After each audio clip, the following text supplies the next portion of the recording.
question, you'll get a good answer. I must confess, there was a time when I heard voices speaking to me. People on the radio seemed to be sending me messages, playing songs especially for me. What did it all mean? And where was it coming from? From within myself? From the future? Christ, did I wonder. I've come a long way since then, but at the time it seemed natural to respond, and so I did.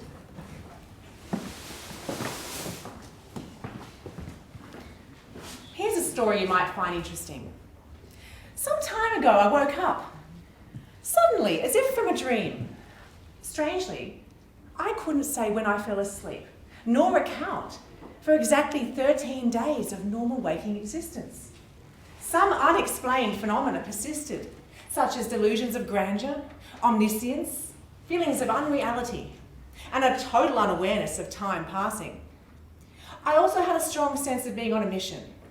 And the following is something I wrote to a newspaper in Victoria about the demise of the great and mighty leader of that land, whose name was Kennett. You are correct. Victoria is in a vacuum. Kennett is also the devil, and I am the black hole. So bless his soul, the poor man, because everyone's coming straight to hell, and he is leading the way. In the meantime, I would like everyone to observe the following 6 commandments. 1. I think I saw an alien. 2. I think I have some evidence of an alien. 3. I believe I saw an alien. 4. I believe I was borrowed by an alien. 5. I believe I am an alien. 6. When you realize, brother, that I'm your sister, and you're my brother, and we're all aliens together, man. Yeah. A very lonely alien. Well, I went on to write poems and lyrics, and at one point I thought I might have been channeling Janis Joplin. But recently I've come to think that I've been following the 5th commandment.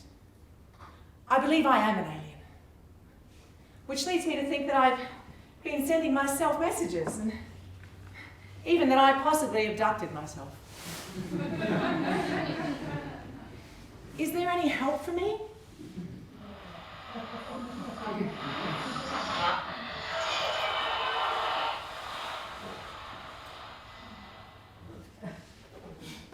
Well, looks like you won't need to write another award-winning show for the Melbourne Comedy Festival this year. Everyone's laughing at you already. She's just eating you alive on the forum. Don't start. Now I know what all your Jesus jokes are about, mate, and your songs about the devil. She's your muse, and it's all just innuendo for her. Needs must, Declan, as the devil drives. Mate, she's just having a go at you. She's just pretending to be the devil. You really don't know what the fuck you're talking about. You never even met her. Sure, I played a few suggested songs on radio, but I didn't mean to summon her. Well, either way, crazy people don't speak about themselves like that. She's just being ironic. I wish you'd tell me why you're so afraid of her, because you're clearly in love with her. I'm not afraid of her. You've spent the last few years drinking and feeling sorry for yourself. Now, since you started posting stuff on our website, you're 10 foot tall, you're as high as a kite, and I just might. Don't try to deny it. Look, mate, how long has this been going on? She's an old friend from a long time ago, okay? She was more than a friend, and I left her. And then she said that she couldn't speak to me unless I was honest to her about feelings I had about her. And I couldn't. I couldn't talk about it. And then she went crazy. And it was all my fault.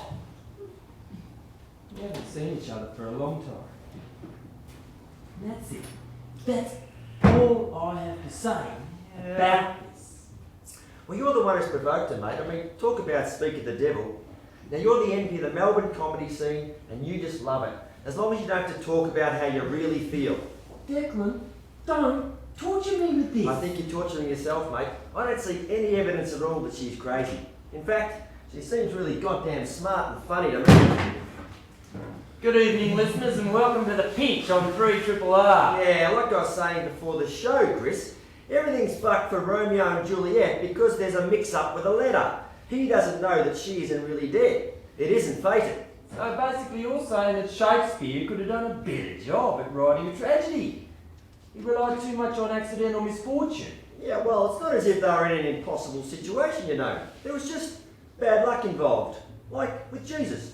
So you're saying if they were doomed from the start, that'd make a ripper of a tragedy. Where's the drama in that? No, mate, what I'm saying is it'd be tragic if they had a chance to follow their hearts, but they don't, because they're afraid of what other people think. That's the worst kind of tragedy. Like you worry so much about what your mum thinks because she's an ethics professor, instead of using your own judgment. We're back on that again, are we? I don't think our listeners have tuned in to hear this. Well, you know, in fact, the story of Jesus is a comedy when you really think about it. He didn't give a shit about what other people thought of him. It was just that he was so far ahead of his time. No, Declan. Jesus wasn't just an unlucky comedian. That if he followed his heart, he'd be crucified. And if he didn't, he'd lose his soul. And he was afraid to die. He was in a no-win situation. That was his moral dilemma. It wasn't so black and white. Hey, mate, look, all I'm saying is that, you know, if he was alive today, If he was alive today, he'd have his own radio show and tell jokes about himself in the third person, right? who knows, it could lead to a great career in comedy. More like a slow and painful death that never ends. We'll be back again with more of this schlock. No doubt, after the break. Now, can we please focus on our topics for the show? This is public radio, you know.